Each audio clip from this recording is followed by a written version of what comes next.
Click the links to join the channel here over subscribe or check out the Rumble and Odyssey. They have all the videos have been synced over to Rumble and Odyssey. And those are both live streaming platforms also. So The Witcher.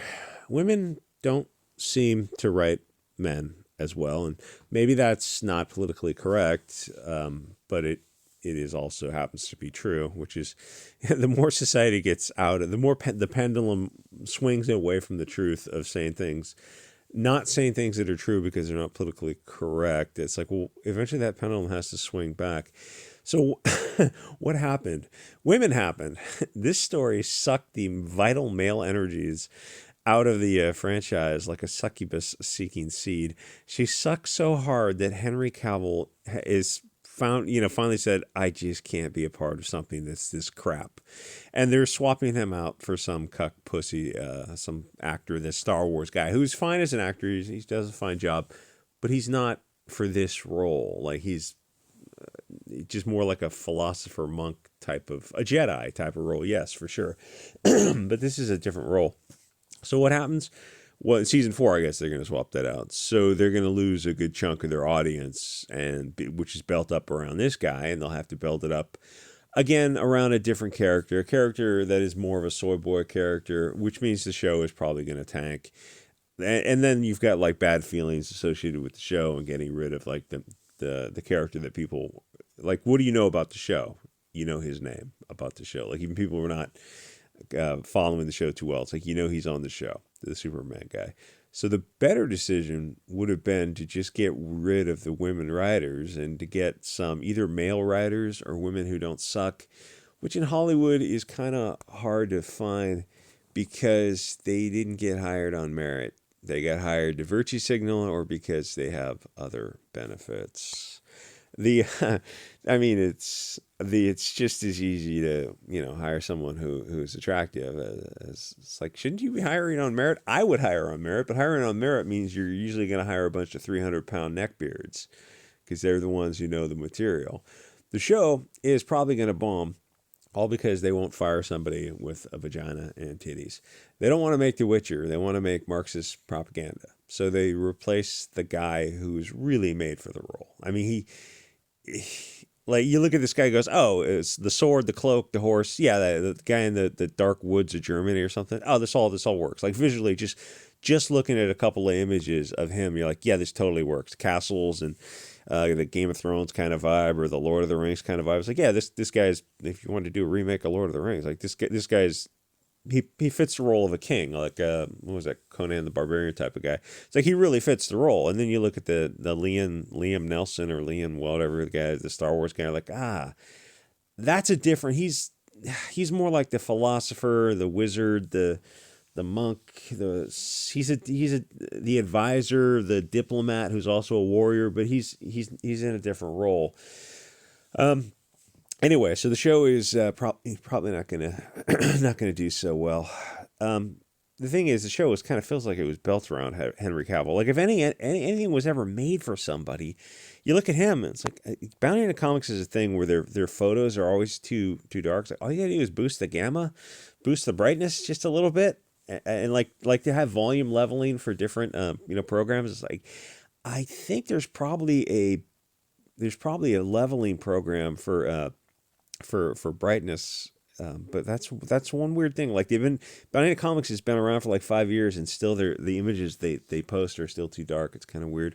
Anyway, so I read this Bounty in the Comics article, and then I started tracing back the hypertext links to all these other articles, and it's really interesting, fascinating to see how this woman, whatever it is, Lauren Hissell or something, how she sees the world. And she's like, because she has a vagina, she's in this victim class, and it's women doing women. It's like, you're hired to do a show and to sell the hell out of it. You're selling a show. It sales, and you're talking to an audience. You're talking to people who are paying you. You have to be very, very respectful to people who are paying you. Even it doesn't even matter if people watch the show, don't watch the show.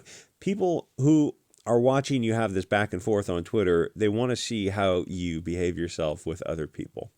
That gives them a good or bad feeling of the show.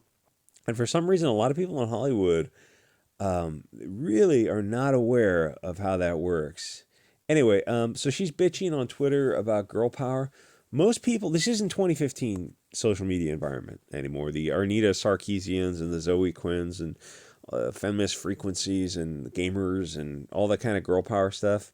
That's all over. That's been over for years. Most people think like, yeah, all these chicks are on board with that girl power. It's like 8 years later, they're like, oh, I kind of like to get married and have kids now. It's like I chased all these dudes away. All that stuff is been over for a long time. Most people think girl power is cringe, which it is. You probably got to the gig because you blew your way to the top. Even the girls who are oh dear God, what the fuck? Just Sophia Brown. Oh, this is in the prequel show, which I'm sure has already bombed. I might have to go watch an episode of that.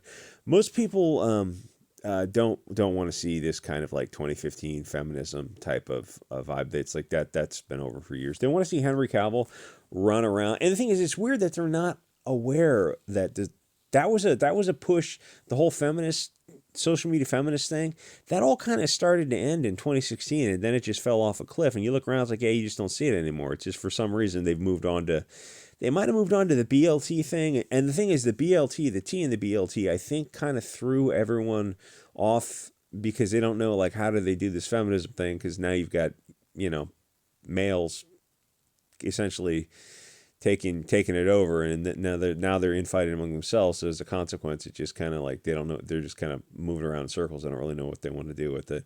It's like, we're gonna have men tell us about feminism. And yeah, I'm sure these like older feminists are looking around like, I want to say something, but I don't want to get canceled. Yes. So we're gonna have men lecture us on feminism, and they're just looking around each other like, the fuck's going on here? Is somebody gonna say something? It's like, no, it's game theory. That's why they can use a little bit of fear to prevent people from ever doing anything. It's like it's why you have con ops, bad actors call anyone who gets off the couch a glowing federal agent, because they don't want anyone to get off the couch. It's amazing how you can use fear to compel people's behavior. They want to see Henry Cavill run around with a hot chick that they can see themselves in.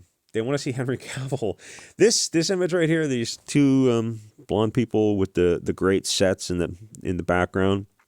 I don't know what that is.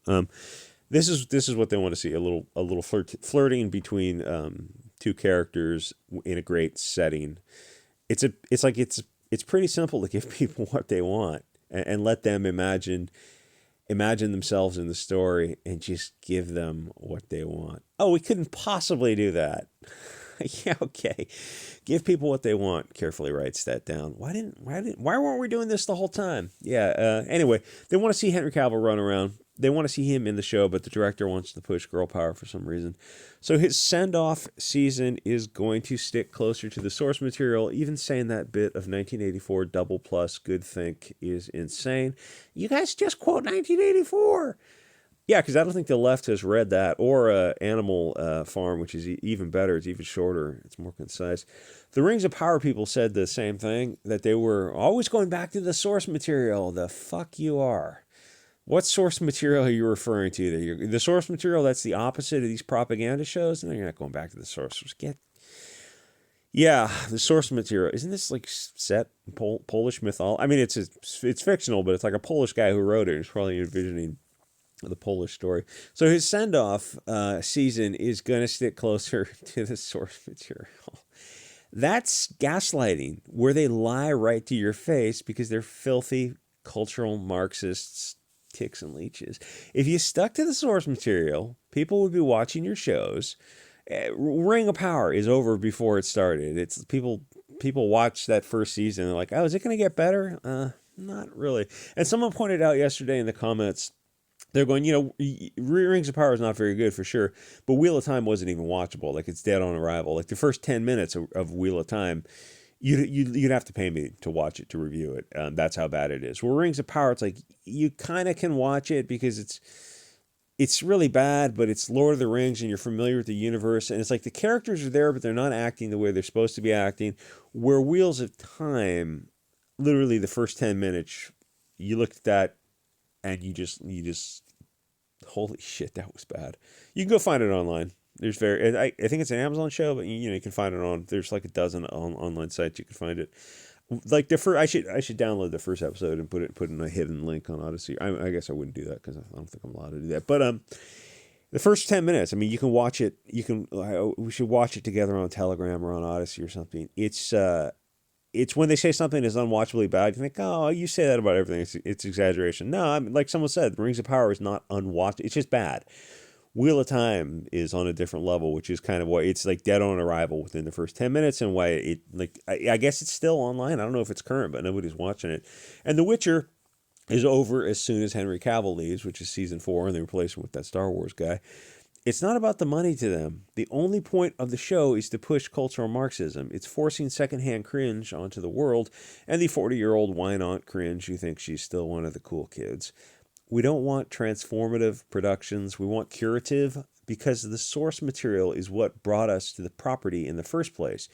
If we wanted your cringy interpretation, whether you're any of these Netflix, Amazon, Disney production companies, then you would have written your own source material and sold it. Globalists can't create. They can only take source material and subvert and corrupt it. I feel like that should be said.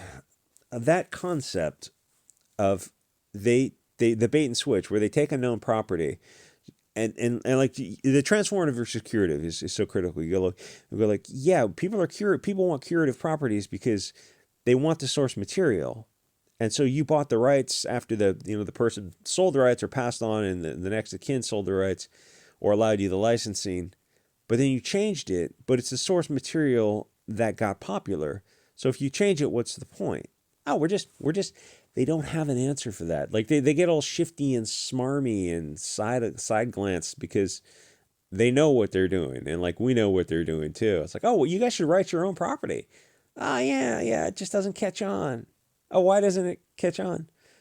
Because we can't create. We're demons in human costumes. So, but if you just subvert and corrupt something that was already popular, it's like it's not going to catch on either because it's the same demons who are corrupting it. Oh, but it's istophobic if you don't watch. Laser eyes come on. I'm like, I don't care. Anyway, like, comment, subscribe. See you guys next episode.